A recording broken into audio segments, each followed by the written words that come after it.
Assalamualaikum warahmatullahi wabarakatuh.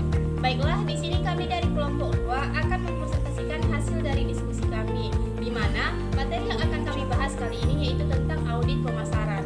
Nah, sebelum kita masuk kepada audit pemasaran, kita harus tahu dulu apa sih ruang lingkup dari audit pemasaran. Menurut Kohler, audit pemasaran merupakan pengujian yang komprehensif, sistematis, independen, dan periodik atau berkala dari suatu perusahaan atau unit suatu lingkungan pemasaran, tujuan strategis, dan aktivitas dengan maksud untuk menentukan area, masalah, dan peluang serta merekomendasikan suatu rencana tindakan untuk memperbaiki kinerja dari perusahaan. Audit pemasaran dilakukan terhadap bagaimana perusahaan menetapkan strategi pemasarannya, apakah sudah sesuai dengan lingkungan pemasaran yang dihadapi perusahaan, integritas persaingan, dan berbagai keterbatasannya secara internal. Nah, dalam audit pemasaran terdapat dua tipe audit pemasaran. Yang pertama tipe vertikal, yang kedua tipe horizontal. Tipe vertikal atau audit fungsional merupakan audit yang dilakukan terhadap beberapa aktivitas di departemen perusahaan seperti periklanan atau penjualan dan membuat analisis terhadap bagian-bagian yang diaudit tersebut. Sementara audit menyeluruh atau horizontal yang melakukan audit terhadap keseluruhan dari fungsi pemasaran perusahaan. Audit pemasaran tidak hanya memberikan manfaat yang besar bagi perusahaan yang sedang mengalami persoalan. Dalam situasi dan kondisi perusahaan yang berjalan normal, berbagai industri yang baik sehingga mampu untuk memperkecil kesenjangan negatif antara lingkungan bisnis dengan strategi, taktik dan kapasitas internal perusahaan akan memiliki tingkat return of investment atau ROI yang jauh lebih baik dibandingkan dengan perusahaan yang tidak baik dibandingkan dengan perusahaan yang tidak memperhatikan audit pemasaran sebagai mestinya. Struktur audit pemasaran terdiri dari 3 langkah diagnostik utama yang mencakup penelahan dari lingkungan organisasi atau peluang dan ancaman, yang kedua sistem pemasarannya, dan yang ketiga aktivitas pemasarannya. Perusahaan menyadari bahwa tidak mampu untuk memenuhi atau memuaskan kebutuhan seluruh konsumen yang ada di pasar. Ada terlalu banyak perbedaan konsumen dengan beraneka ragam kebutuhan dan perilakunya. Beberapa perusahaan berada dalam posisi yang lebih baik untuk melayani segmen pasar tertentu. Proses ini meliputi 3 tahapan penting. Yang pertama ada segmentasi pasar, merupakan proses pengelompokan pelanggan ke dalam kelompok-kelompok tertentu dengan kebutuhan, karakteristik, atau perilaku yang sama. Segmen pasar bisa dibedakan berdasarkan faktor geografis, demografi, psikologis, dan perilaku. Sedangkan yang kedua ada penetapan pasar sasaran, merupakan proses untuk mengevaluasi setiap daya tarik segmen pasar dan memilih satu atau lebih segmen yang akan dimasuki. Dengan sumber daya yang terbatas, tidak mungkin bagi perusahaan untuk melayani memuaskan semua segmen pasar yang ada. Yang ketiga ada penentuan posisi pasar, di mana mengatur suatu produk untuk menempati tempat yang diinginkan relatif terhadap produk-produk saingannya di dalam pikiran konsumen. Keunggulan bersaing ini dapat tercipta apabila perusahaan dapat memaksimalkan nilai dari pelanggan, yaitu dengan cara meningkatkan manfaat yang dapat dinikmati pelanggan atau dengan menurunkan pengorbanan pelanggan, dan dapat memanfaatkan produk tersebut relatif terhadap produk pesaing atau dengan cara kedua-duanya. Sasaran dan strategi audit pemasaran. Tujuan dari audit pemasaran adalah untuk menunjukkan sasaran dan strategi pemasaran organisasi. Diperlukan suatu format untuk mengatur penemuan-penemuan besar dari hasil auditnya. Caranya adalah dengan melakukan analisis SWOT untuk setiap produk utama atau segmen pasar. Melalui SWOT akan didapatkan kekuatan dan kelemahan internal yang membedakan dengan kekuatan dan kelemahan kompetitor dan dengan peluang maupun ancaman eksternal kunci. Analisis SWOT dapat digunakan sebagai salah satu alternatif tools di dalam melakukan audit pemasaran. Analisis SWOT dapat membantu perusahaan dalam merumuskan strategi untuk mencapai keunggulan bersaingnya. Sasaran-sasaran audit pemasaran menurut Sondang P. Siagian tahun 1999 dalam buku audit manajemen, yaitu yang pertama adalah lingkungan pemasaran atau marketing environment. Terdiri atas para pelaku dan kekuatan-kekuatan dua pemasaran yang mempengaruhi kemampuan pemasaran perusahaan untuk mengembangkan dan mempertahankan transaksi yang berhasil dengan konsumen sasarannya. Lingkungan pemasaran terdiri atas 2 kelompok besar, yaitu lingkungan mikro dan lingkungan makro.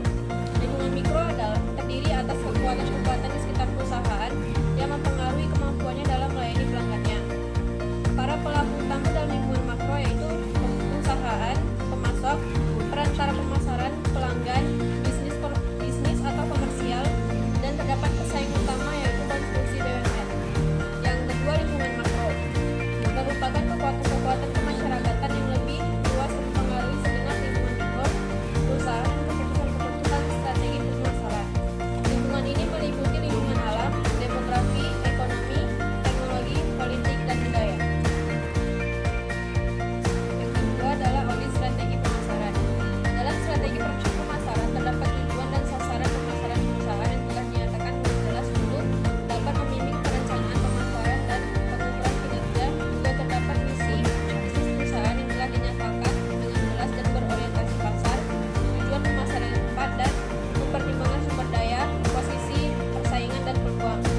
tindakan perusahaan yang berkaitan dengan strategi yang dipilih. Yang ketiga ada audit sistem pemasaran. Dalam sistem pemasaran perusahaan, sistem intelijen pemasaran menghasilkan informasi yang akurat, tepat waktu, dan memadai mengenai perkembangan pasar yang berkaitan dengan pelanggan, calon pelanggan, pesaing, dan masyarakat. Suatu informasi pemasaran yang bermanfaat memiliki karakteristik sebagai berikut. Yang pertama ada relevan. Informasi ini dapat mempengaruhi keputusan manajemen atau memiliki dampak yang berbeda pada pengambilan keputusan bisnis. Yang kedua cukup. Informasi ini tersedia dalam jumlah yang cukup dan teruji keakuratannya. Yang ketiga kompeten. Diperoleh dari sumber yang dapat dipercaya dan dari proses pengolahan atau analisis data yang tepat. Dan yang keempat efisien. Informasi harus diperoleh secara efisien. Pertimbangan biaya dan manfaat harus dijadikan dasar untuk menilai suatu informasi. Yang keempat ada audit organisasi pemasaran. Pemasaran pada dasarnya adalah keseluruhan dari perusahaan karena pemenuhan kepuasan pelanggan adalah tanggung jawab keseluruhan bagian atau fungsi yang terdapat di perusahaan. Di samping itu, untuk menjadikan berbagai program pemasaran berjalan secara efektif dan efisien, organisasi pemasaran juga harus optimal mampu mengkoordinasikan keempat dimensi aktivitas pemasaran, yaitu yang pertama fungsional, yang kedua geografis, yang ketiga produk, dan yang keempat pelanggan. Yang kelima ada audit fungsi pemasaran. Audit fungsi pemasaran merupakan pengujian yang sistematis dan dokumentasi terhadap bagaimana perusahaan menentukan bauran pemasarannya dan apakah bauran pemasaran tersebut secara efektif dan mencapai tujuan pemasaran dan tujuan perusahaan secara keseluruhan. Di dalam kebijakan ini terdapat 3 kebijakan lainnya. Yang pertama adalah kebijakan produk.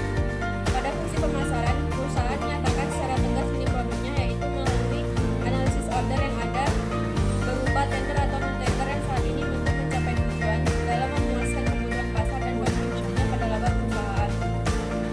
3 tingkatan produk meliputi yang pertama produk inti, menyangkut manfaat inti yang sesungguhnya dibeli konsumen ketika mereka memperoleh produk.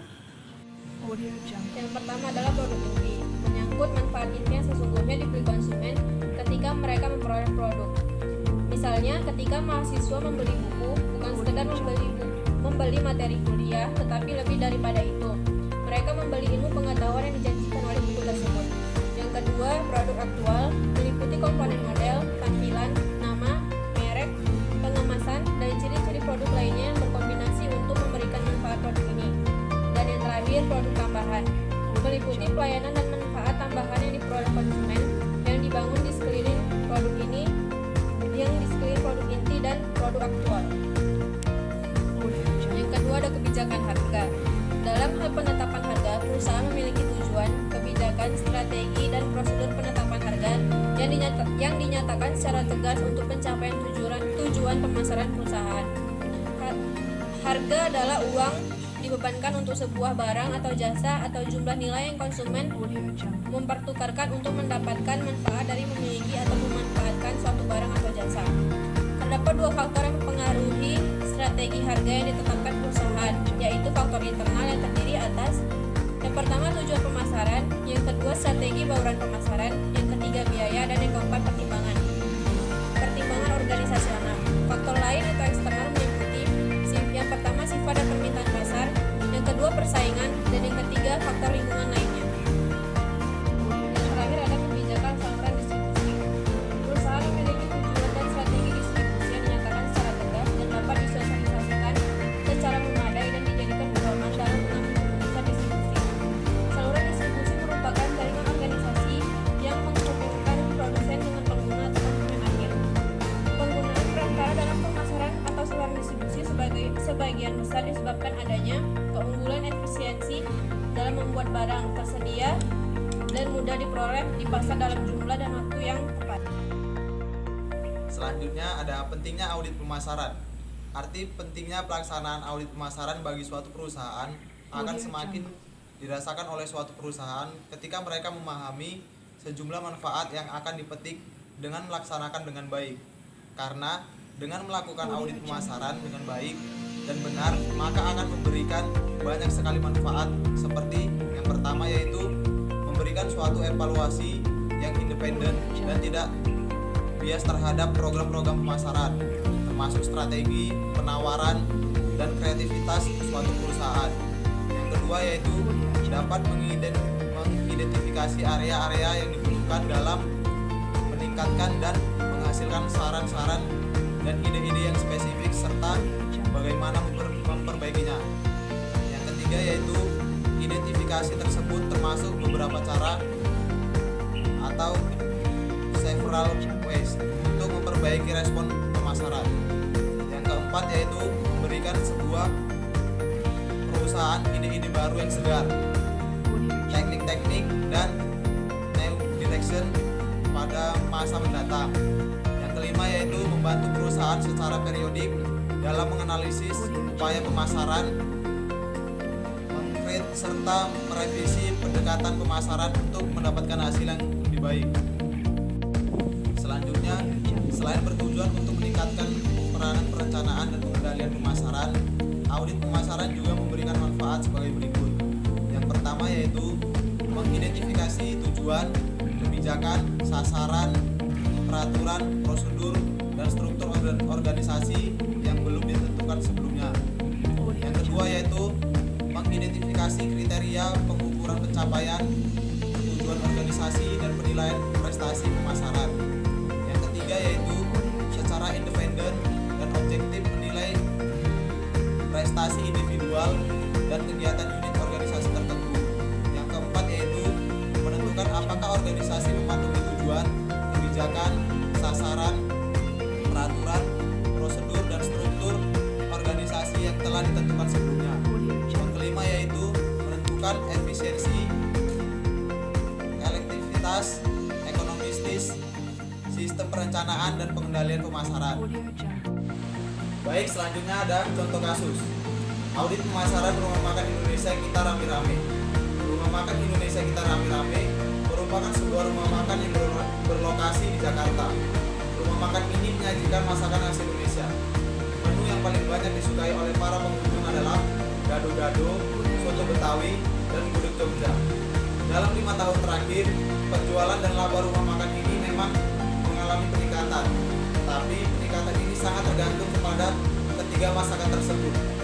Manajemen Puncak merasa persoalannya terletak pada keterampilan juru masak dan tenaga pemasaran.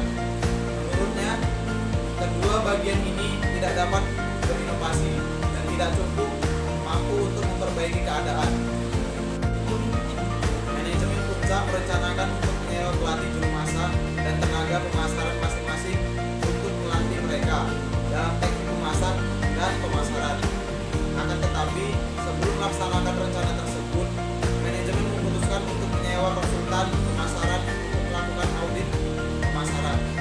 Auditor mewawancarai manajer, pelanggan, perwakilan penjualan, dan meneliti berbagai data yang ada. Berikut ini adalah temuan-temuan auditor antara lain. Yang pertama, lini produk perusahaan terdiri dari 20 produk. Ketiga, menu pemimpin perusahaan gado-gado, soto Betawi, dan gudeg Jogja sudah memasuki siklus hidup dewasa. 3 produk pemimpin ini mewakili 85% penjualan tunai dan sudah tidak lagi mempunyai potensi pertumbuhan. Yang kedua, sedangkan 8 dari produk tidak menguntungkan atau tidak memiliki potensi pertumbuhan. Yang ketiga, kreativitas para juru masak kurang memadai. Yang keempat, pemasaran kurang maksimal. Yang kelima, biaya terlalu banyak terbuang untuk biaya bahan baku daripada tenaga pemasaran. Dalam hal ini, periklanan kurang dimaksimalkan. Yang keenam, perusahaan telah melihat adanya perkembangan yang cepat pada menu masakan Padang, namun perusahaan belum berbuat banyak. Yang ketujuh, produk yang dihasilkan perusahaan terkesan hanya menarik konsumen yang berpendapatan menengah ke atas. Yang kedelapan, menurut responden yang dimintai keterangan oleh pihak auditor menyatakan bahwa masakan disajikan oleh rumah makan Indonesia Kita Rame-Rame adalah berkualitas di atas rata-rata dan terkesan mahal. Yang kesembilan, rumah makan Indonesia Kita Rame-Rame juga menyewakan tempat untuk rapat atau pertemuan-pertemuan khusus untuk para pengunjung. Yang kesepuluh, selain itu, rumah makan Indonesia Kita Rame-Rame juga menyediakan jasa untuk para pelanggan yang berkeinginan melaksanakan pesta ulang tahun ataupun pesta pernikahan.